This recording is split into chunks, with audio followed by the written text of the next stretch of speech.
नमस्कार। 20 न्यूज 24/7 में आप सभी को सुस्वागतम खुशामदी।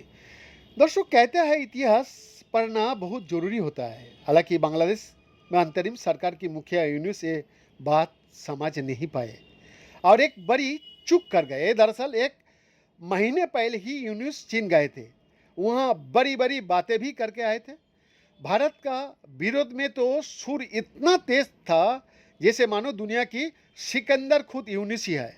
हालांकि भारत के विरोध में बोलने से ज़्यादा अगर वो थोड़ा अपने देश का इतिहास पढ़ लेता तो शायद बांग्लादेश में यूनुस की हाल कुछ ठीक होता।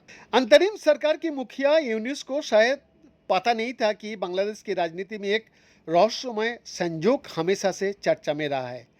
जो भी बड़ा नेता चीन की यात्रा पर जाता है, कुछ ही महीने में उसकी सत्ता से विदाई हो जाती है। ये कोई अंधविश्वास नहीं बल्कि हालिया घटनाओं से जुड़ी एक सच्चाई बनती जा रही है।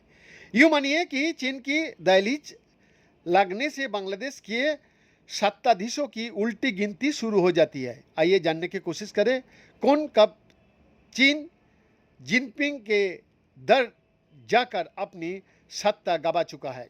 साल 2005 में तत्कालीन प्रधानमंत्री खालिदा जिया एक रणनीतिक दौर पर चीन गई थी। उन्होंने वहां इंफ्रास्ट्रक्चर, रक्षा और व्यापार में सहयोग के कई समझौता किए थे। ये माना गया कि चीन से करीबी रिश्ते बनाकर वो भारत का प्रभाव को संतुलित करना चाहती थी। लेकिन लौटने का बाद इसमें विरोध बढ़ा, विपक्षी आंदोलन तेज हुआ और 2006 में उन्हें सत्ता छोड़नी पड़ी। चीन की आर्थिक घुसपैठ और कथित भ्रष्टाचार की आरोप ने उनकी राजनीतिक जमीन कमजोर कर दिया था। फिर क्या, साल 2006 में ही खालिदा को सत्ता से सिंहासन से उतरना पड़ा। साल 2024 में प्रधानमंत्री शेख हसीना ने चीन का दौरा किया। उन्होंने बेल्ट एंड रोड इनिशिएटिव के तहत कई परियोजनाओं में निवेश को अंतिम रूप दिया। चीन से आई भारी कर्ज, राजनीतिक शर्तों और कुछ सेना सहयोग पर भारत ने असंतोष जताया। बांग्लादेश में हसीना सरकार पर चीनी प्रभाव में चलने का आरोप लगे।